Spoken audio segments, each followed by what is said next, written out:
ये देखिए दोस्तों, पहले मशीन किस तरह से कपड़े को खींच रही थी और सिलाई हमारी ख़राब हो रही थी। और मैंने इस वीडियो के अंदर 4 टिप्स बताए थे और 4 टिप्स को फॉलो करके आप इस तरह की जो सिलाई है वो कर सकते हैं, बिल्कुल पतले कपड़े के ऊपर भी।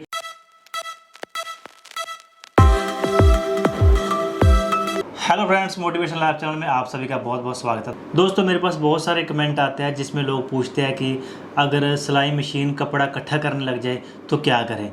तो आज इसी टॉपिक के ऊपर मैं वीडियो बनाने वाला हूं। उससे पहले दोस्तों आपको एक चीज़ बताता हूं कि आपके पास मशीन कोई भी हो, नई हो, पुरानी हो, चाहे किसी भी कंपनी की हो, तो आज आपको कंप्लीट जानकारी दूंगा।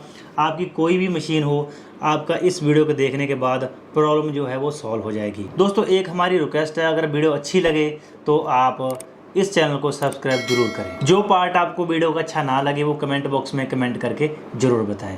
तो वीडियो को शुरू करते हैं। तो दोस्तों, जिस भी घर के अंदर सिलाई मशीन है उन्होंने अक्सर इस प्रॉब्लम का जो सामना किया होगा कि अगर आपकी मशीन के अंदर कपड़ा इकट्ठा होके आ रहा है, सिलाई है जो सही तरीके से नहीं हो रही, तो इकट्ठा होने का कारण मैं आपको बताता हूँ क्या होता है। सबसे पहले तो मैं आपको ये बताऊँगा कि जो हमारा कपड़ा है वो कौन सा कपड़ा इकट्ठा होता है।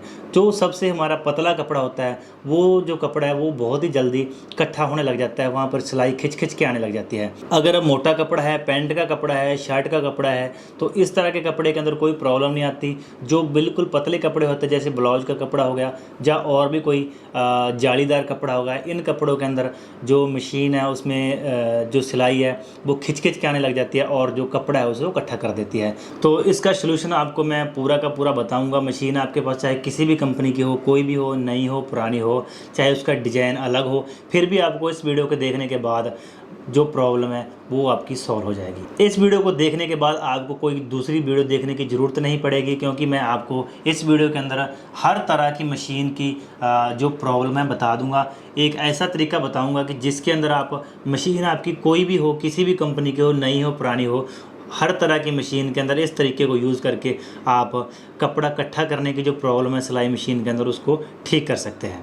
सबसे पहले तो दोस्तों, अगर आप पतले कपड़े के ऊपर सिलाई करते हैं तो जितना आप पतले कपड़े के ऊपर सिलाई करेंगे उस हिसाब से सुई का नंबर होता है, तो उसी नंबर की सुई आपको यूज़ करनी है। कौन से कपड़े के ऊपर कौन सी सुई का इस्तेमाल करें वो वीडियो भी मैंने इस चैनल के ऊपर अपलोड की हुई है। उसका लिंक आपको ऊपर आई बटन में भी मिल जाएगा और साथ ही साथ डिस्क्रिप्शन में भी उसका लिंक दे दूँगा, उस वीडियो को आप देख सकते हो। तो दोस्तों, सबसे पतले कपड़े के ऊपर अगर हम बात करें, अगर सिलाई मशीन कपड़ा इकट्ठा कर रही है या सिलाई खिंच खिंच के आ रही है, तो उस दौरान आप जो सबसे पतली सुई है उसका इस्तेमाल करें। तो वो जो कॉमन सुई आपको बताता हूँ, 11 नंबर सुई का इस्तेमाल करें तो बहुत ही बढ़िया से आपकी जो सिलाई है आएगी।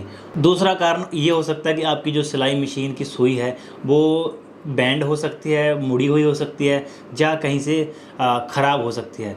सबसे पहले हमने ये काम करना है कि जो हमारी सिलाई मशीन की सुई है उसको चेंज करके देखें।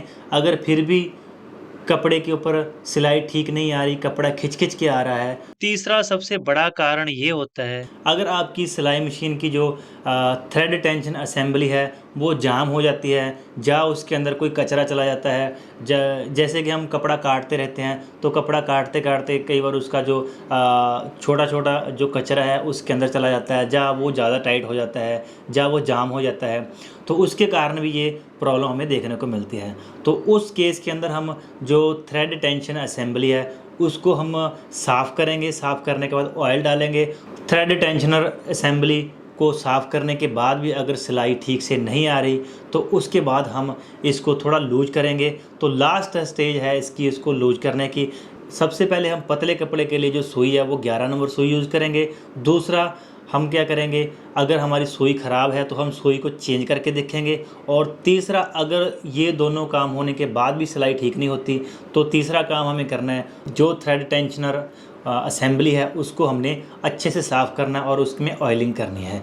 अगर ये 3 काम करने के बाद भी आपकी जो सिलाई मशीन है ठीक से काम नहीं कर पा रही, फिर भी कपड़ा खींच रही है, इस केस के अंदर हम क्या करेंगे, जो हमारी थ्रेड टेंशनर असेंबली है इसको हम थोड़ा सा लूज करेंगे। तो लूज हमने उसी हिसाब से करके देखना, ज़्यादा लूज नहीं करना। ज़्यादा लूज करने के बाद जो आपके सिलाई की टेंशन है वो ख़त्म हो जाएगी, उससे जो हमारी सिलाई है वो बहुत ही वीक रहेगी। तो सबसे पहले आपको ये बताता हूँ दोस्तों कि अगर आपकी मशीन किसी भी कंपनी का है तो टेंशन लेने की कोई ज़रूरत नहीं है, क्योंकि जो थ्रेड टेंशनर असेंबली है वो हर मशीन के अंदर मौजूद होती है, हर मशीन के अंदर होती है।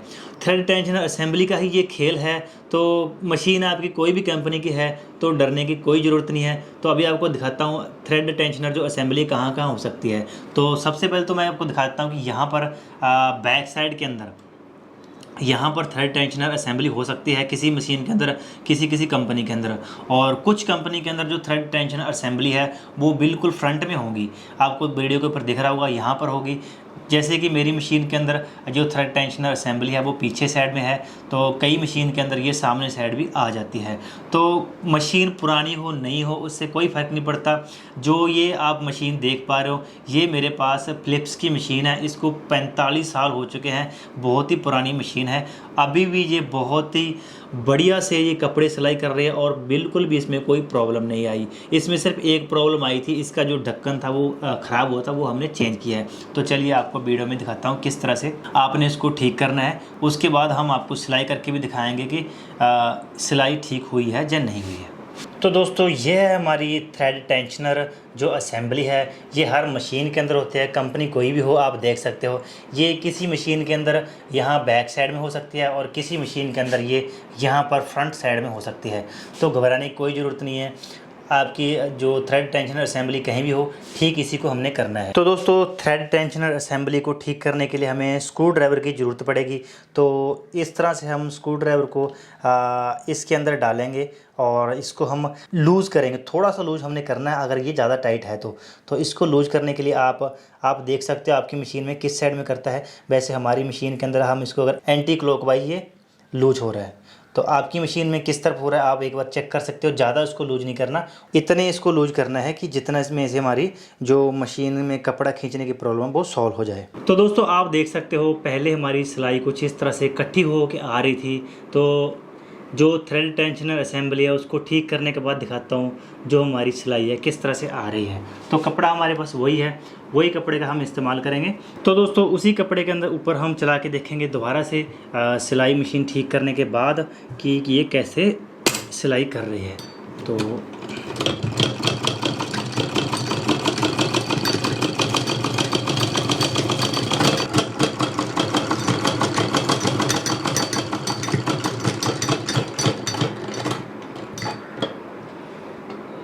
तो सिलाई हमारी हो चुकी है। अभी आपको दिखाता हूँ सिलाई कैसे आई है।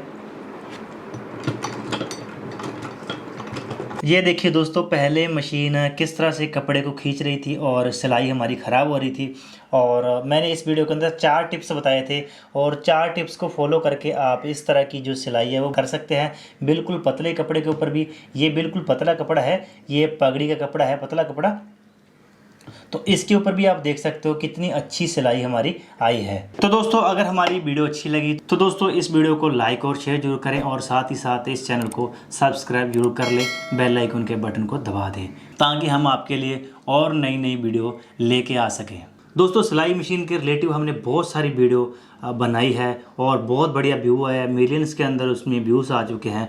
तो उस सिलाई मशीन की प्लेलिस्ट का लिंक भी मैं डिस्क्रिप्शन बॉक्स में डाल दूंगा, वहां से जाकर आप सिलाई मशीन की और भी प्रॉब्लम को ठीक कर सकते हैं। आपका एक लाइक और एक सब्सक्राइब हमारे लिए बहुत ही कीमती है। तो दोस्तों आपके लाइक और सब्सक्राइब से हमें जोश मिलता है। तो इस तरह से चैनल को सब्सक्राइब करके हमें सपोर्ट करें और हम आपके लिए इस तरह की नई वीडियो बना के लेके आते रहेंगे इस चैनल के ऊपर। दोस्तों आपका सिलाई मशीन के बारे में कोई भी सुझाव हो या कोई आप सवाल पूछना चाहते हो कमेंट बॉक्स में कमेंट करके ज़रूर बताएं। तो दोस्तों मिलते हैं अगली वीडियो में, तब तक के लिए बाय बाय।